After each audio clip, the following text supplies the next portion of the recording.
잘 먹겠습니다. 치킨 카레, 치킨 벤또, 킹카츠 벤또.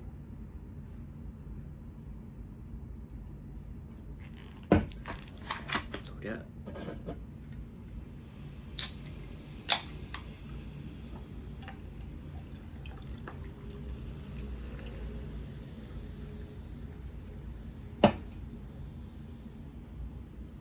토요일스테이 기바지식합니다. 2018년 6월 2일 한 남성이 대만 타이베이 경찰서로 급히 찾아옵니다. 여기에 익숙한 듯 곧장 담당과로 가서 사건 하나를 접수했죠. 알고 보니 그는 지난 40년간 경찰에 종사를 하다가 얼마 전에 은퇴한 전직 경찰 60세의 가우 씨였습니다. 그날 가우 씨는 딸의 실종 사건을 접수합니다. 그리고 후배들에게 간절히 도움을 요청했죠. 사라진 이는 30살 된 딸 가우소. 사실 아버지는요, 그간 자신의 경험을 살려서 이미 자체적으로 수사를 해오고 있었어요.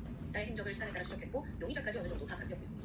딸이 마지막으로 목격된 건 5월 31일 오후 2시입니다. 그녀가 노트북을 들고 집을 나서면서 아빠, 저 행사 포스터 작업하고 올게요. 이랬는데 그날밤 늦게까지 돌아오지 않았죠. 여러 차례 전화를 했지만 응답도 없고요. 근데 나중에 알고 보니까 딸이 깜빡하고 핸드폰을 집에 두고 갔더라고요. 이런 일은 사실 종종 발생했습니다. 잠깐 집 앞에 외출할 때 벌어진 일이었는데 어쨌든 그럴 때마다 딸은 아버지가 걱정할 걸 알고 친구 핸드폰이나 아는 사람 핸드폰 빌려서라도 연락을 하곤 했어요.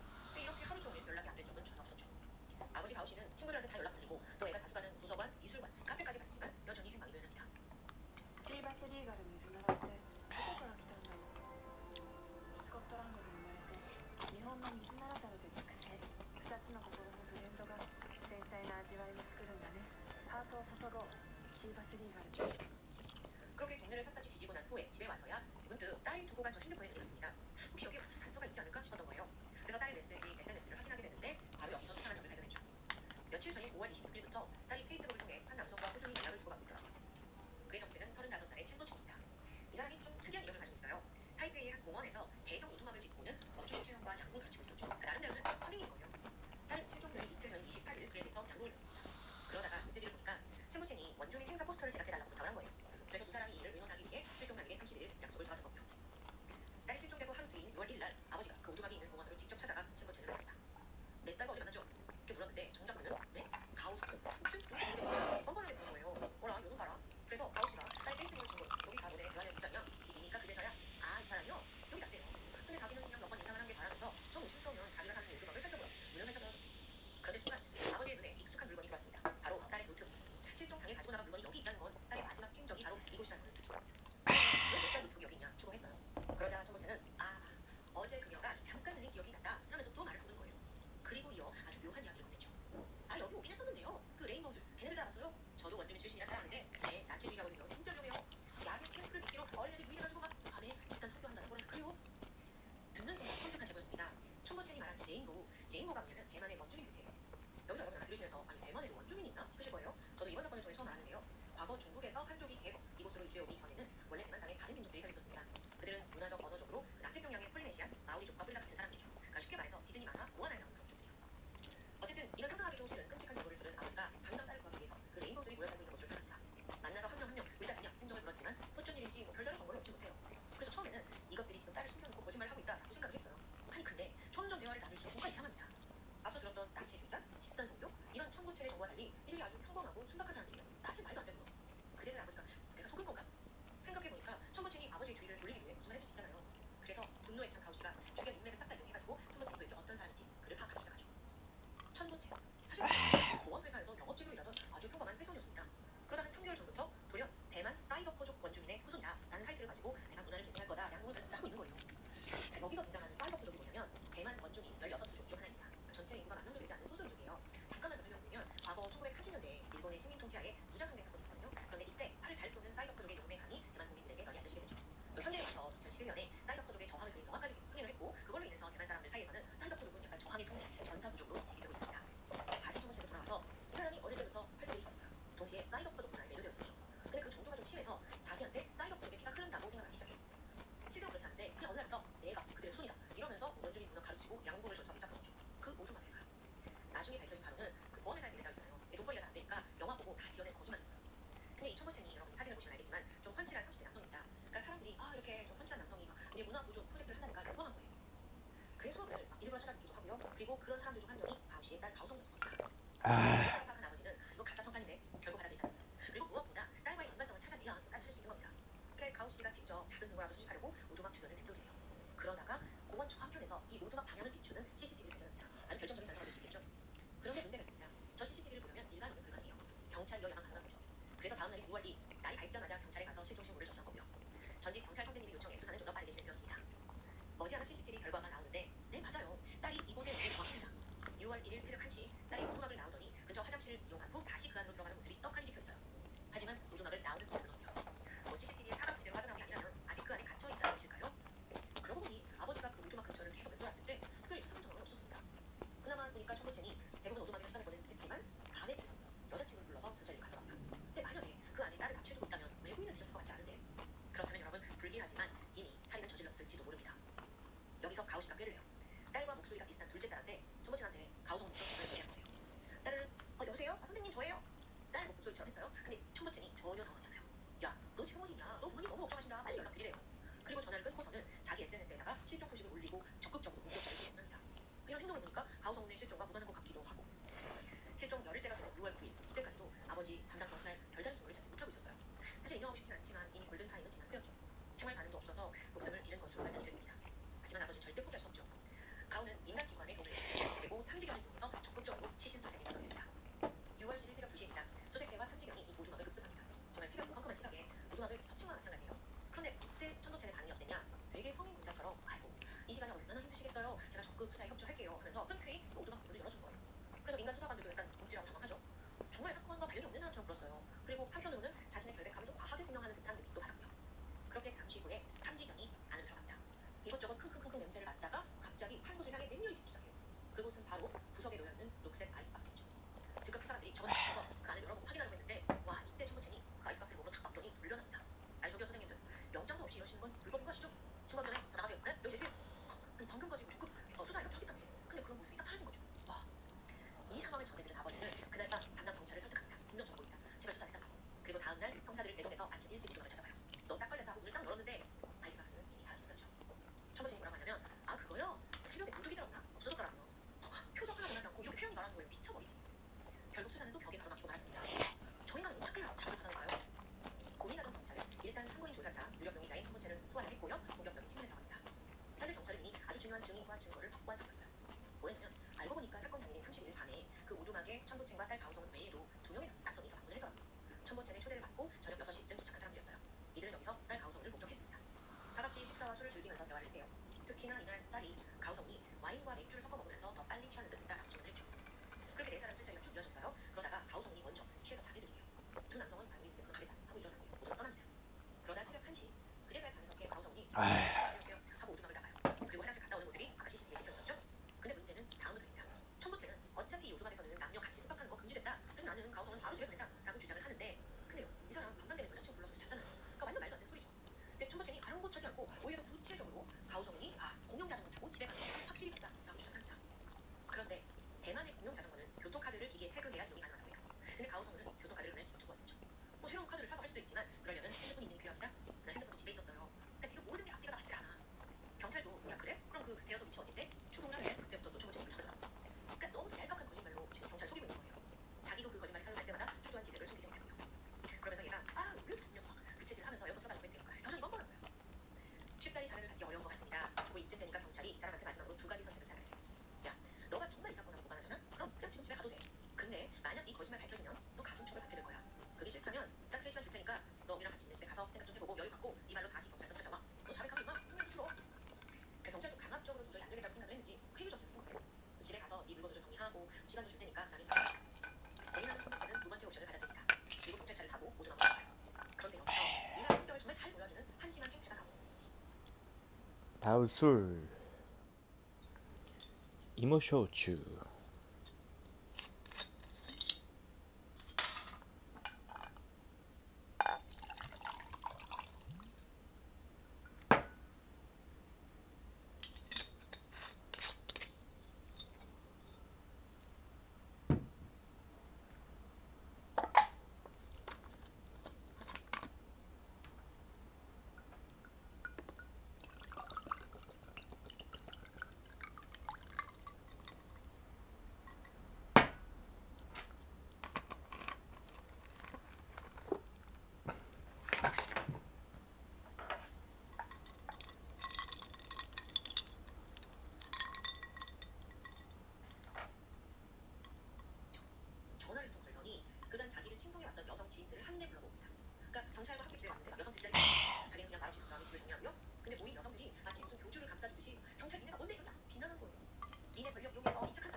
누워 있습니다. 당시 천문체는 가오성이 자기를 좋아해서 소위 잠자리를 원해서 오두막에 여전히 남아있다고 생각했대요. 그리고 풍경 되려고 하게 되죠. 하지만 가오성은 그걸 끝까지 거부했고 그럼 한마디 합니다. 선생님 유부남 아니세요? 네, 사실 천문체는요 몇 달 전부터 아내랑 별거 중이에요. 유부남이요. 근데 이것도 평소 월급 쥐꼬리만한 월급을 가져왔다 하는데 그걸 다 또 용비로 탕진하고 아내한테 폭행까지 하다 보니까 그런 생활이 너무 지질이 없죠. 그런데 사람이 나르시즘이 강하다고 했잖아요. 근데 천문체는 아내가 자기 비난하고 이혼을 요구하자 자존심이 크게 상했던 터였습니다. 결국 후회도 여전히 그가 나갔었고요. 그런데 지금 이 상황에서 나를 좋아해서 성관계 하려고 나를 생각했던 가오성이 예상대로 실탐주를 거부한다? 야, 너 술 먹고 내 세상 하는 뻔한 말이야. 네가 먼저 날 욕한 거잖아. 근데 너 딸이가 감히 날 거부해? 얘가 누군데? 근데 이게 그 날의 분노뿐만 아니라 그 전부터 가지고 있던 분노가 그날 폭발하게 된 거죠.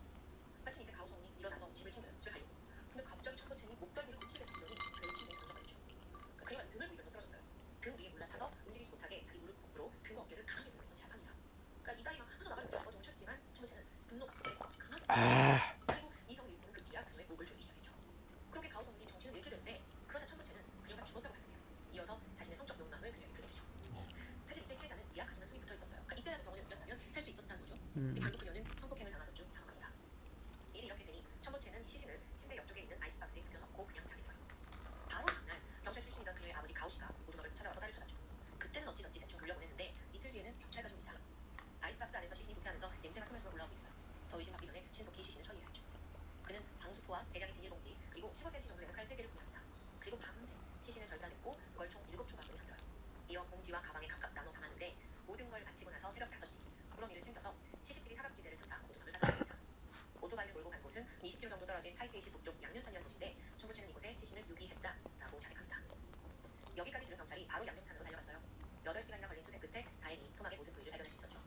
특이하게도 이 시신이 두 곳에 버려져 있었는데요.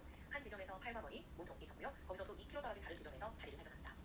또 다른 특이한 점은 시신의 눈과 코, 입이 다 흰색 테이프로 봉인되어 있었다는 점입니다. 이건 이신을 선호하는 대만의 어떤 주술적인 의미가 있다고요. 억울하게 죽은 피해자의 영혼이 산 사람을 찾아오지 못하게 하는 장치라고 하죠. 어쨌든 이후 시신이 문장 조사에 들어갔는데 토막을 하나씩 맞춰보던 두검이가 끔찍한 사실을 발견합니다. 피해자의 왼쪽 가슴과 눈부가 예리하게 도려내져 있는 거예요. 그리고 그 부분만 쑤시었어요. 아, 이 새끼. 다시 경찰이 천문체한테 가서 야, 너 그 가슴하고 눈 왜 도려냈어? 어딨어? 주목을 합니다. 그러자 여기서 예상치 못한 반응이 나와요. 약간 천문체니 애써 목숨을 참는 듯한 표정이랄까? 그리고 여유롭게 막 휘파람을 불기도 하고요. 전혀 대답할 생각이 없습니다. 미쳐버려. 하지만 얼마 후 범인 자택에서 찾았습니다. 라는 소리가 들려와요.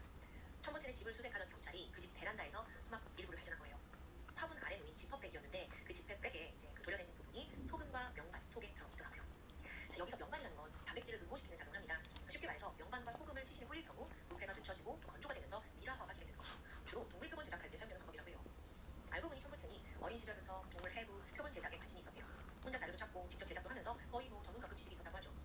즉 그는 살인을 저지르고 나서 이에 대한 기념품으로 피해자의 가슴과 일부를 보관하려 했던 겁니다. 너무 끔찍하죠. 자, 이제 사건은 마지막 장에 달려가는데 그의 자백과 더불어 시신도 나왔고 이제 법의 심판만 남아있어요. 그런데 여기서 또 다른 논평이 등장합니다. 2019년 8월에 열린 첫 재판. 그런데 가해자 범인의 옆에 서 있던 건 일명 대만의 악마 변호사로 유명한 황지호였습니다. 황지호 이 사람이 사형이 거의 확정된 범인들조차 무기징역으로 감형시키는데 일가견이 어물고 변호사예요. 황지호 변호사가 등장하면서 유족과 검찰도 긴장했지만 사실 이미 천문체한테 자백까지 받았잖아요. 그러니까 수월히 사형 나온다 생각하고 있었죠. 하지만 재판이 시작되자마자 천문체는 돌연 서로 울어요. 그러면서 사실 자기는 피해자가 어떻게 죽었는지 또도 모르네요. 경찰 협박을 당해서 어쩔 수 없이 거짓 자백을 했다고 하죠. 그러면서 자기가 진범을 알고 있는데 에릭이라는 분이 죽었다. 자기 에릭의 뒤처리만 도왔다는 거예요. 잠깐만요. 에다마메.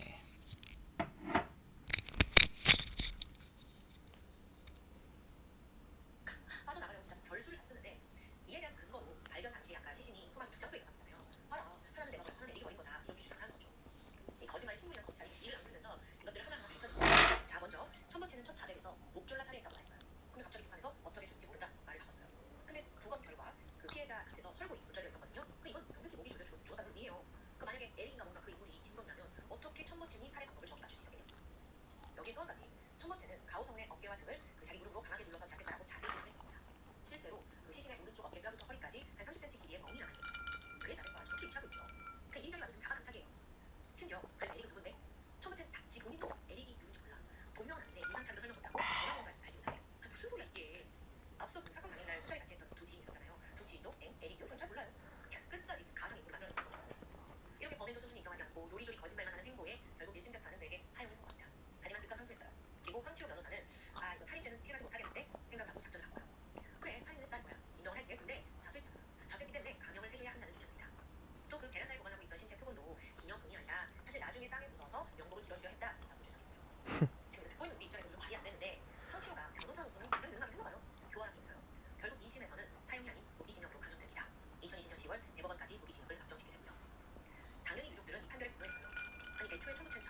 토요미스테리 이발의 시간입니다. 2012년 12월 12일 밤 9시 30분. 안녕하세요. 지금까지 토요미스테리 디바의 시간이었습니다. 안녕하세요. 토요미스테리 이발의 시간입니다.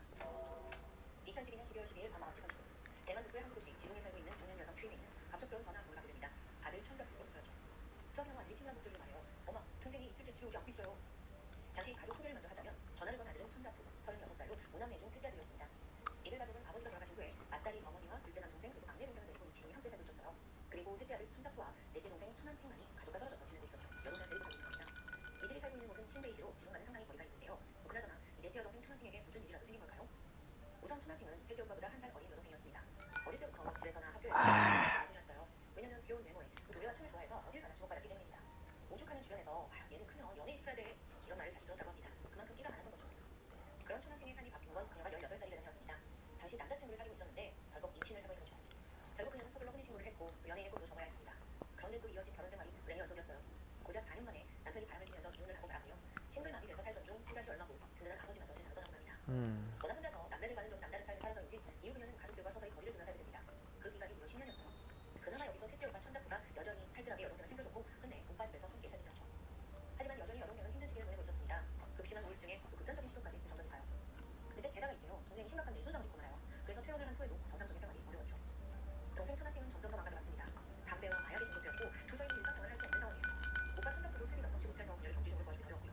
결국 그녀는 나라에서 주는 장애수당과 어머니에게서 생활비를 받아 겨우 삶을 이어가는데 그 돈이 매달 6,000원, 하나로 110만 원 정도였습니다. 아주 어렵다고 볼 수 있겠죠. 小幅の方でちょっと使ってもいいからお腹ペラペラにしたい女性を探しています。美容ダイエット 그래서 천하팅은 돈이 모자랄 때마다 시장에서 보이는 채소를 구걸하기도 하고 또 이웃에게 담배를 피우는 모습도 자주 포착됩니다. 한편 오빠는 이런 동생이 점점 부끄러워졌습니다. 또 이 일로 남매가 다투는 일도 잦아졌는데 사실 천자부가 정말 싫어하는 건 따로 있었죠. 최근 들어 여동생이 돈을 벌겠다면서 소매에 빠진 것이었어요. 게다가 모르는 남자를 집에 데려오기까지 해요. 이런 동생의 행각을 차마 농담할 수는 어렵죠.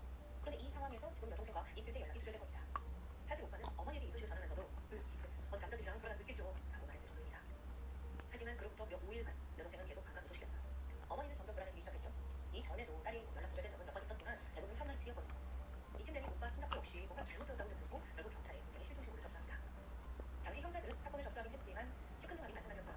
이미 다 큰 성인인데다가 과거에 가출 정도까지 있었기 때문에 그냥 뭐 집을 나간 거다 라고 간주한 거죠. 그렇게 사건은 거의 4개월간 미궁에 빠져 있었습니다. 그러던 2013년 3월 15일 경찰서에 불려 수상한 익명의 편지가 도착합니다. 편지에 이렇게 적혀 있었죠. 안녕하세요 경찰 여러분. 천안팅의 시체가 자이 지역의 회관에서 200m 떨어진 정자역 남자 화장실에 있습니다. 장례를 잘 치러주세요. 그를 묻어줄 돈이 없어요. 감사합니다. 이게 너무 소름 끼치는 내용이었어요. 근데 또 동시에 이 편지에는 수상한 점도 있었죠. 먼저 천안팅의 이름 철자가 틀립니다. 발음은 같지만 마지막 글자가 달랐어요. 게다가 그런 철자를 가진 실종자는 없었고요. 그럼 4개월 전에 실종된 바로 그 천안팅을 뜻하는 건 맞아 보여요. 또 편지 내용 속에 그를 묻어주세요 에서 그라는 호칭이 어색합니다.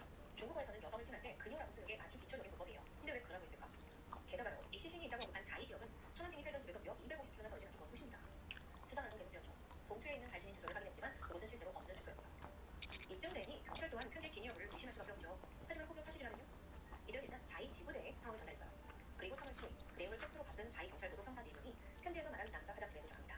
그런데 우리와 달리 평범한 화장실이더라고요. 뭐 악취도 전혀 느껴지지 않았고 깨끗하게 관리된 곳이요. 그렇게 별일 없이 수색이 끝나나 싶던 바로 그때 마지막 화장실 칸을 살펴보던 형사가 수상한 걸 발견합니다.